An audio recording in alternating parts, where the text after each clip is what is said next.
In the year 500 AD, a Neanderthal man engages in playful activities with his son, Grendel, when an unexpected encounter occurs. King Hrothgar of Denmark and his soldiers approach, perceiving the Neanderthals as trolls and intending to eliminate them. In a desperate attempt to protect Grendel, the man conceals him on the cliff's edge before facing the soldiers. Unfortunately, he succumbs to the overwhelming force of torches and arrows, plummeting off the cliff to his demise. Hrothgar discovers Grendel but chooses to spare the child, departing with his men. Grendel, mourning his father's lifeless body on the beach, eventually accepts the grim reality. He takes a sword, beheads his father, and carries the severed head home. Over the years, Grendel matures into a formidable man resembling his father. Grendel retains his father's head, yearning for the genuine presence of his father. He ascends a mountain, performing a ritual to swear revenge by striking his head. Grendel embarks on a quest, eventually locating the village where Hrothgar resides. Under the cover of darkness, Grendel surprises and incapacitates a soldier before infiltrating the Great Hall.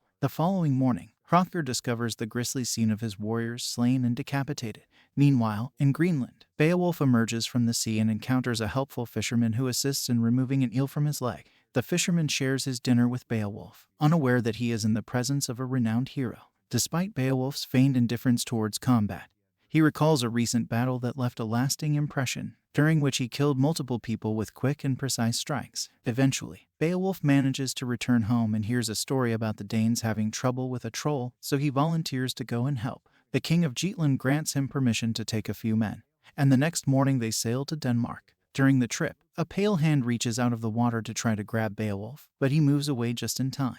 Meanwhile, in Denmark, Hrothgar goes out in the middle of the night and yells for the so-called troll to come and fight him. While Hrothgar is distracted, Grendel approaches a guard and kills him before running away. Hrothgar sees him and tries to follow him, only to lose him in the darkness. The next morning, Hrothgar is too depressed over his losses because he's realized the troll is slowly killing his men to make him suffer. His wife tries to scold him to make him react and be the king his people need, but to no avail. Moments later, the village prepares a funeral for the fallen soldier and gets the attention of Brendan, a Christian priest. He swears he can scare the evil that haunts this village away, but Hrothgar doesn't take him seriously. A few days later, Beowulf and his men arrive in Denmark, and when they're shown around, they notice that the village is falling apart. They also see Selma, the witch nearby, but they're warned to stay away from her. Hrothgar comes out running when he hears Beowulf is here, revealing that the famous hero was born in Denmark and left when he was 8.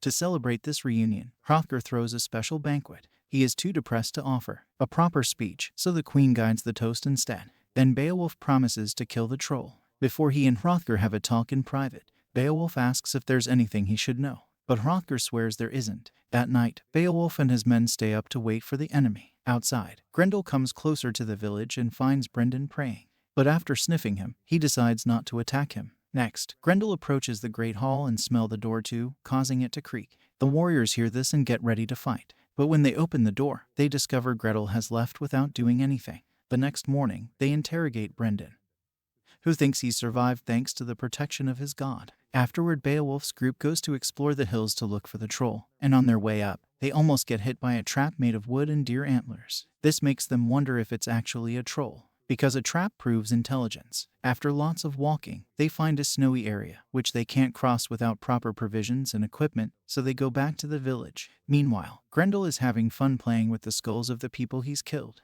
Back in the village, the locals are so scared of the troll that they allow Brendan to baptize them to make them Christian, believing they could survive like he did if they're blessed. Hrothgar still prefers their traditional paganism, but he doesn't mind his people making a change if it means it'll improve morale and give them hope. Moments later, Beowulf goes to see Selma, who shares a prediction: the death of the troll will cost a lot to both Denmark and Greenland. She thinks they deserve it because of what the Danes did to the troll, but she doesn't share the whole story. Afterward, Beowulf goes to Hrothgar and asks a few questions to learn that the troll hasn't killed children, women, or old men, meaning it fights with a clean heart. Beowulf can't understand how this all started, and it worries him, which causes Hrothgar to lose his mind and yell at Beowulf for believing a crazy witch. And in the middle of the night, the warriors hear noises and rush outside to fight, but once again they don't anything. After they go back inside, Grendel comes out of his hiding spot and runs away. The next day, Beowulf sees Hrothgar training with the sword and quickly giving up. He cuts in and challenges Hrothgar's opponent, defeating him in just a few quick moves as he teaches him that fear always has its place. Next, Beowulf asks Selma to read his future, but her ritual gets interrupted when they hear some weird noises. Beowulf rushes outside and sees Grendel running. away, so he immediately gets on a horse and chases him to the mountains. Grendel climbs an area Beowulf can't reach him and talks in his own language, but luckily Selma translates for him. It turns Grendel won't attack Beowulf because he isn't Dane. And when Beowulf yells at him with insults to explain why he was born here, Grendel just throws a few rocks at him and leaves. A confused Beowulf turns to Selma, who explains that Grendel won't fight him because Beowulf did nothing wrong to him. On their way back, Beowulf demands to know why the troll was outside Selma's hut, so she explains that she actually likes Grendel because, since he's around, men from the village don't come to take advantage of her anymore. Beowulf is shocked to hear the troll has a name, adding to the clues that don't add up. Afterward, Beowulf goes to see Hrothgar, explaining that he thinks Grendel is waiting for him and his men to leave before attacking again. Hrothgar thinks the same thing and reveals he's been sick, so his fear finally makes him accept baptism from Grendel. Sometime later, Beowulf notices the local kids throwing rocks at a villager, accusing him of having brought the troll to them. Beowulf sends the children away, and the man thanks him by offering to take him to the troll's cave. He didn't say anything before because he had been scared, but now he's baptized, he feels safe. Beowulf and his men take their boat to the beach and climb over a hill, where they find Grendel's cave on a cliff. One of the soldiers tries to climb down but almost falls, so they decide they'll have to come back later with some rope for safety. Before leaving, one of the soldiers pees into the cave, which isn't approved by the villager. During the trip back, Beowulf is shocked to see a kid hiding in another cave. While everyone is distracted, the mysterious pale hand reaches for the peeing soldier to pull him down, but his friends save him just in time. That night, Beowulf has trouble staying awake, and every time he closes his eyes, he sees a vision of the cave kid with a sword. The next morning, they're devastated to discover the village that guided them to the cave has been killed. Furious, Beowulf and his men return to the cave, and this time, they reach it safely with some rope. The place is full of bones and armor from the victims, but Grendel isn't around. One of the men is so frustrated that he grabs the head of Grendel's father and destroys it. Afterward, Beowulf goes to Selma to ask for her help. When she refuses, he just ties her up and takes her to the hills, hoping Grendel will come out when he threatens her with a knife. However, nothing happens, so Beowulf releases Selma, and after scolding her for being on the wrong side, he leaves her behind. Meanwhile, Grendel returns to his cave and finds the destroyed skull. After taking a sniff to track down the person who did it, he goes to the top of the hill and does the same blood ritual to swear revenge. When night falls, Grendel appears at the village while everyone sleeps and kills the guard outside by impaling him with a spear. Then Grendel storms into the Great Hall, waking up Beowulf and his men. Chaos ensues as the soldiers try to fight Grendel, who is too strong to be bothered by the attacks of puny humans. He hits the men but doesn't kill them, just pushing them away until he reaches the one that destroyed his father's head. After whispering the word Papa, Grendel finally kills him to get his revenge. A furious Beowulf jumps on Grendel's back to try to punch him, but Grendel just throws him on a table before he starts climbing some chains to reach the upper floor. Beowulf jumps on him again to make him fall and tie something up, but Grendel punches him away and jumps out of the window, only to get caught in the trap Beowulf just set up. Now Grendel is hanging by his right arm. However, he doesn't hesitate to grab a spear and take care of the issue. As soon as he frees himself, Grendel runs away, leaving his arm behind. He bleeds all the way to the beach and enters the water, where he dies and is taken away by the pale hand.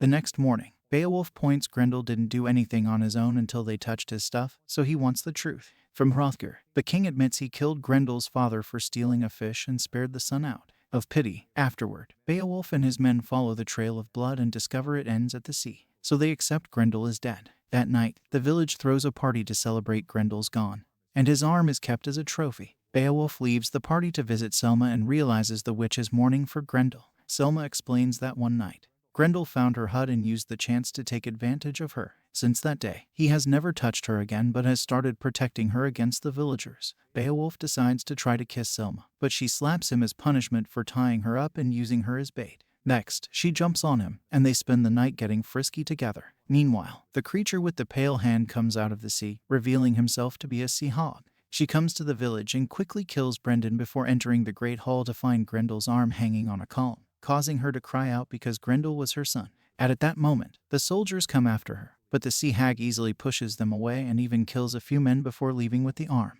All this is seen by the mysterious kid from the cave, who rushes to tell Selma about it. Selma seems to know the child and takes him away before Beowulf can see him. The next morning, Hrothgar finds the massacre in the Great Hall and immediately yells for action. Beowulf and his men ride to the beach and find a man's head on a spear, causing them to swear revenge. They search the area and enter a cave that appears small at first. However, Grendel notices it continues underwater. He takes off his armor and swims until he comes out on the other side of the cave, where he finds Grendel's dead body and a big pile of treasure. The sea hag immediately finds him and attacks him, quickly disarming him before throwing him on the floor to try to kill him. Beowulf tries hitting her with a rock until he pushes the hag off him. Then he grabs a sword from the pile of treasure to kill her with a quick strike. Suddenly, he sees a shadow, but it's just the boy with the sword from his dream. And by watching him, Beowulf finally realizes this kid is Grendel and Selma's child. Afterward, Beowulf returns to the village, which is going through yet another funeral. It's time for him to leave, but first he visits Selma, pointing out he isn't like the others and hopes they could be together. Selma doesn't agree because he killed Grendel and created an orphan, so he isn't any different from Hrothgar. This causes Beowulf to put up a grave marker for Grendel to honor him, which the kid sees from afar. Later, while Beowulf as he sails back to his country with his men, he notices Selma and the child saying goodbye with a look.